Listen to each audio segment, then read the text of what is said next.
This is day 187. Spontaneity needs preparation. You were really only allowed to be spontaneous when you were prepared. Any other time is probably just recklessness. People love to be spontaneous. They like things to be interesting, exciting, and fun. When you're well prepared and acting from a solid foundation, spontaneity can yield good and sometimes unexpected returns. However, engaging in spontaneity without any basis whatsoever usually produces chaotic and often negative results. To illustrate, I have several examples from my personal life. First, investments.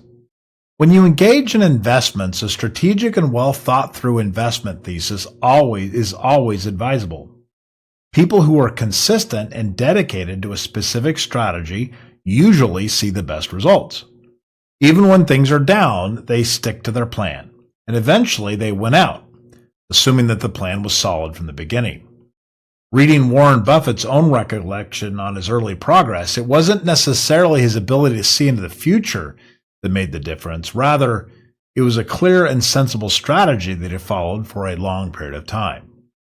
In my experience, when I've had a solid foundation producing consistent results, that has given me the occasional opportunity to be spontaneous. If that moment of inspiration produces a good investment, then great. But if not, I'm only risking what I had specifically allocated for that purpose. On the other hand, much of my early life was spent making reckless investments based solely on guesswork. There may have been one or two immediate gains, but for the most part, those performed horribly over time. Second, leading a team. Often when you're a leader, you're searching for something that will produce the big win.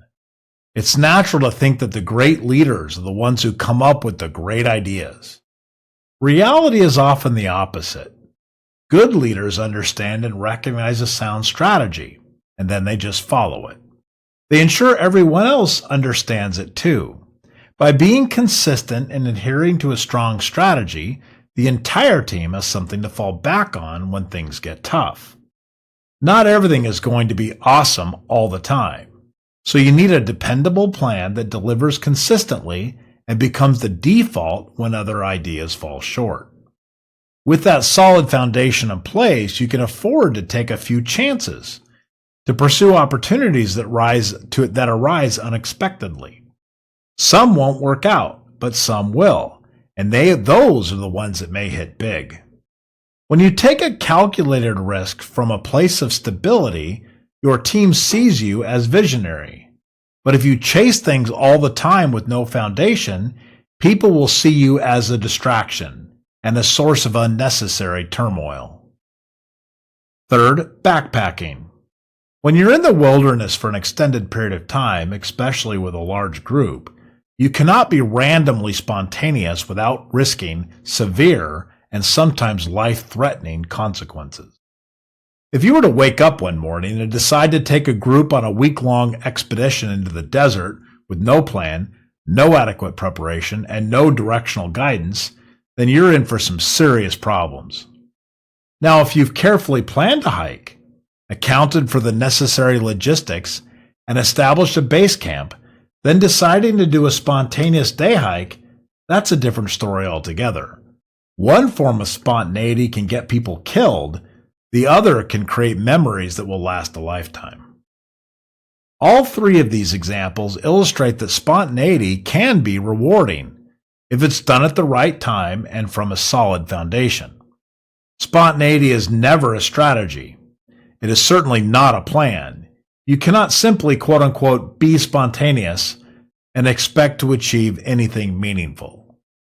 There has to be some level of preparation for your unplanned actions to have any hope of producing results that you'll appreciate. It's like suddenly heading off to Disney World and expecting your group of 10 people to have a great time just because you were being spontaneous.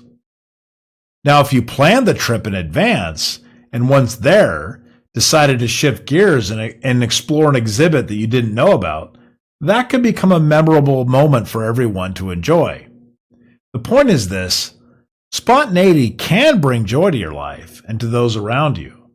But if you're constantly impulsive, all you're going to really create is disruption, and eventually people will just start to avoid you.